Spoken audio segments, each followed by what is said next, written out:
आधुनिक इजराइल का इतिहास 1880 के दशक में शुरू होता है, जब पहले सायोनी प्रवासी फिलिस्तीन में आए, जो उस समय ओटोमन शासन के तहत था। छोटे मौजूदा यहूदी समुदाय में शामिल होने, कृषि बस्तियों और कुछ उद्योगों की स्थापना करने, हिब्रू को बोली जाने वाली राष्ट्रीय भाषा के रूप में बहाल करने और नई भाषा बनाने के लिए आए। आर्थिक और सामाजिक संस्थाएं। प्रथम विश्व युद्ध के विनाश के कारण यहूदियों की आबादी 1/3 घटकर 56,000 रह गई, जो सदी की शुरुआत में थी। युद्ध के परिणामस्वरूप फिलिस्तीन ग्रेट ब्रिटेन के नियंत्रण में आ गया, जिसके बाल्फोर घोषणा पत्र में फिलिस्तीन में एक यहूदी राष्ट्रीय गृह की मांग की गई थी। 1920 में ब्रिटेन के नियंत्रण को औपचारिक रूप दिया गया, जब उसे राष्ट्रसंघ द्वारा फिलिस्तीन के लिए जनादेश दिया गया। अनिवार्य अवधि के दौरान, जो मई 1948 तक चली, भविष्य के इजराइल राज्य के लिए सामाजिक, राजनीतिक और आर्थिक संरचना विकसित की गई थी। हालांकि फिलिस्तीन सरकार की एक ही आर्थिक नीति थी, यहूदी और अरब अर्थव्यवस्थाएं अपेक्षाकृत कम संबंध के साथ अलग अलग विकसित हुईं। यहूदी क्षेत्र के तीव्र आर्थिक विकास को बढ़ावा देने में दो कारक सहायक थे: आप्रवासन और पूंजी प्रवाह। यहूदी आबादी मुख्यतः आप्रवासन के माध्यम से बढ़ी। 1947 के अंत तक ये 630,000 तक पहुंच गया, जो कुल जनसंख्या का लगभग 35% था। आप्रवासी बड़ी संख्या में आए, विशेषकर 1920 के दशक के मध्य और 1930 के दशक के मध्य में। 1922 से 1947 की अवधि में यहूदी क्षेत्र का वास्तविक शुद्ध घरेलू उत्पाद (एनडीपी) 13.2% की औसत दर से बढ़ा, और 1947 में ये यहूदी और अरब अर्थव्यवस्थाओं के एनडीपी का 54% था। यहूदी क्षेत्र में प्रति व्यक्ति एनडीपी 4.8% की दर से बढ़ी। अवधि के अंत तक यह 1922 की तुलना में 8.5 गुना बढ़ा था, और अरब क्षेत्र की तुलना में 2.5 गुना बढ़ा था। मेट्जर 1998। यद्यपि कृषि विकास एक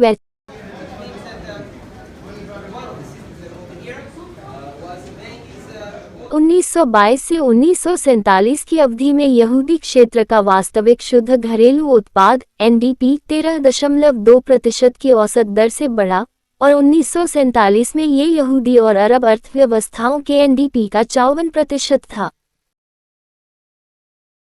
यहूदी क्षेत्र में प्रति व्यक्ति एनडीपी 4.8% की दर से बढ़ी। अवधि के अंत तक यह 1922 की तुलना में 8.5 गुना बढ़ा था, और अरब क्षेत्र की तुलना में 2.5 गुना बढ़ा था। मेट्जर 1998। यद्यपि कृषि विकास एक वैचारिक उद्देश्य पर्याप्त था, इस क्षेत्र का यहूदी अर्थव्यवस्था के कुल शुद्ध घरेलू उत्पाद में कभी भी 15% से अधिक का योगदान नहीं था। अधिकांश अवधि में विनिर्माण धीरे धीरे बढ़ा, लेकिन द्वितीय विश्व युद्ध के दौरान बहुत तेजी से बढ़ा, जब फिलिस्तीन विदेशी प्रतिस्पर्धा से कटा हुआ था और मध्य पूर्व में ब्रिटिश सशस्त्र बलों के लिए एक प्रमुख प्रदाता था।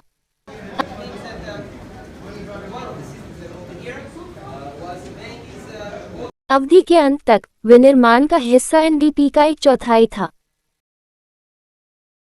इजराइल अपेक्षाकृत विविध स्थलाकृति वाला एक छोटा देश है, जिसमें एक लंबा तटीय मैदान, उत्तर और मध्य क्षेत्रों में उच्च भूमि और दक्षिण में नेगेव रेगिस्तान शामिल है।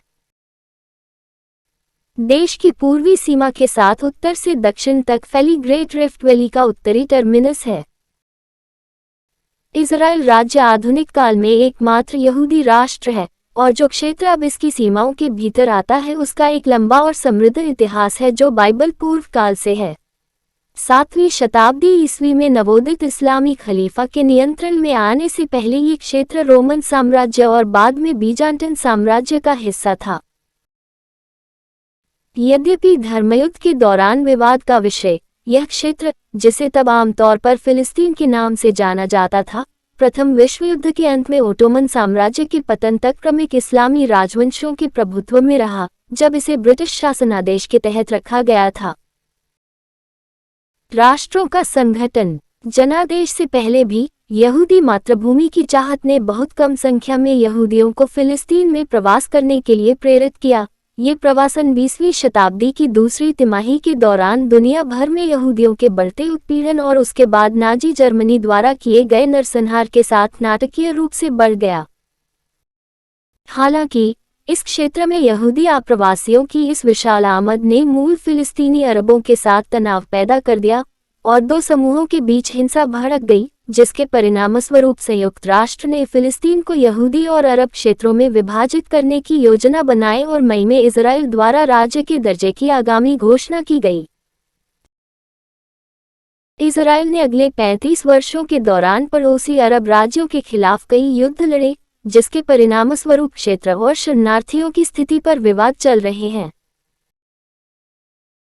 हालांकि निरंतर तनाव के बावजूद इजराइल ने 20वीं सदी की अंतिम तिमाही के दौरान कई पड़ोसी अरब राज्यों के साथ शांति संधियां की। मृत सागर, ग्रेट रिफ्ट वैली, पृथ्वी की पपड़ी में एक लंबी दरार इजराइल की उत्तरी सीमा से परे शुरू होती है और आमतौर पर देश की लंबाई दक्षिण में अकाबा की खाड़ी तक चलने वाली घाटियों की एक श्रृंखला बनाती है।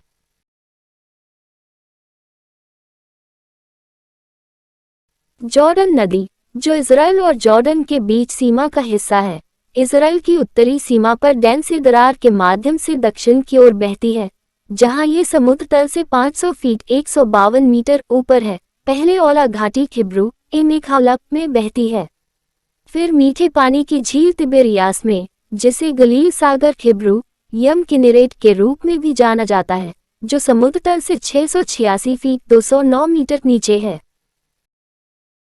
जॉर्डन वेस्ट बैंक के पूर्वी किनारे के साथ दक्षिण में जारी है, अब जॉर्डन घाटी खिब्रू एमेखायोडन के माध्यम से और अंत में अत्यधिक खारे मृत सागर में, जो समुद्र तल से 1312 फीट 400 मीटर नीचे है, जो सबसे निचला है पृथ्वी की सतह पर एक प्राकृतिक परिदृश्य विशेषता का बिंदु। मृत सागर के दक्षिण में जॉर्डन दरार के माध्यम से आगे बढ़ता है, जहां यह बरवा घाटी खिब्रू सवाना बनाता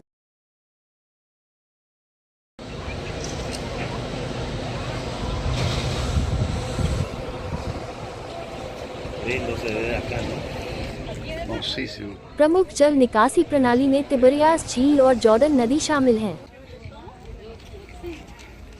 इजराइल की अन्य नदियां यारकोन हैं, जो तेल अवीव के पास भूमध्य सागर में गिरती हैं, किशोन, जो एस्ड्रेलोन के मैदान के पश्चिमी भाग से होकर हाइफा में भूमध्य सागर में गिरती है, और यरमुक का एक छोटा सा हिस्सा, जॉर्डन की एक सहायक नदी जो सीरिया जॉर्डन सीमा के साथ पश्चिम में बहती है।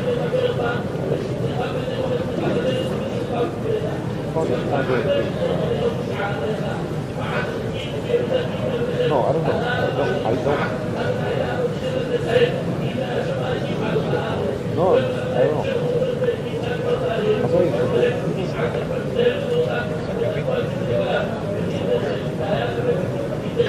Not cooked, bacon.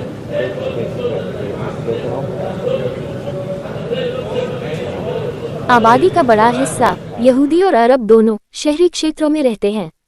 जैसे जैसे अर्थव्यवस्था के औद्योगिक और सेवा क्षेत्रों में वृद्धि हुई है, तटीय मैदान के साथ तेल अवीव, याफो और हाइफा के दो बड़े उपनगरों में देश की आधी से अधिक आबादी रहने लगी है। सरकार ने इन क्षेत्रों में आबादी को अत्यधिक केंद्रित होने से रोकने के लिए बहुत प्रयास किए हैं। उत्तर और दक्षिण दोनों में देश के सबसे हाल के अप्रवासियों द्वारा बड़े पैमाने क्षेत्र का निचला भाग ग्रेट रिफ्ट वैली में सेंधा नमक और जिप्सम प्रचुर मात्रा में है। दक्षिणी नेगेव मुख्य रूप से ग्रेनाइट की शिराओं से युक्त बलुआ पत्थर की चट्टान है। देश की अधिकांश शेष नदियां अल्पकालिक हैं और मौसमी रूप से वादियों के रूप में बहती हैं।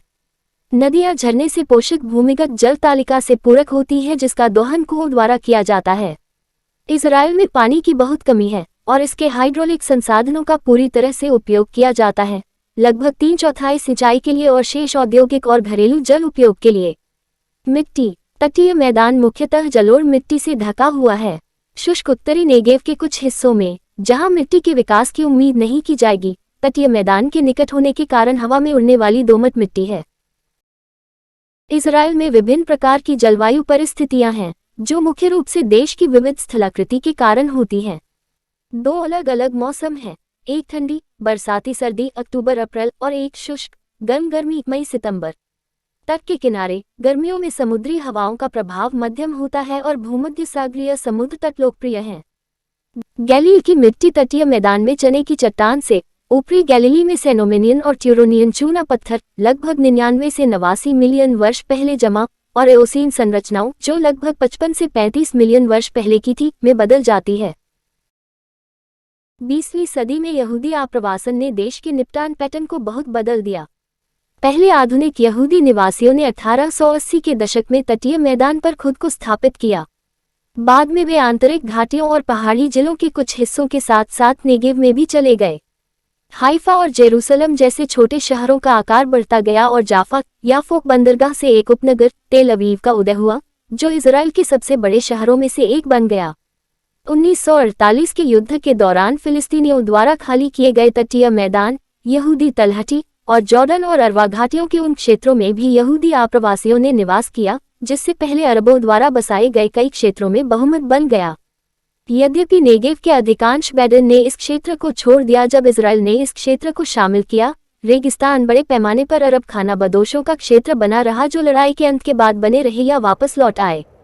गैर यहूदी आबादी मुख्य रूप से यरूशलेम शहर के निवासियों का लगभग 5वां हिस्सा और उत्तर में केंद्रित है, जहां अरब गलील की आबादी का एक बड़ा हिस्सा है। अगर आपको यह वीडियो पसंद आए तो कृपया लाइक, कमेंट, शेयर करें और इस चैनल को सब्सक्राइब करें।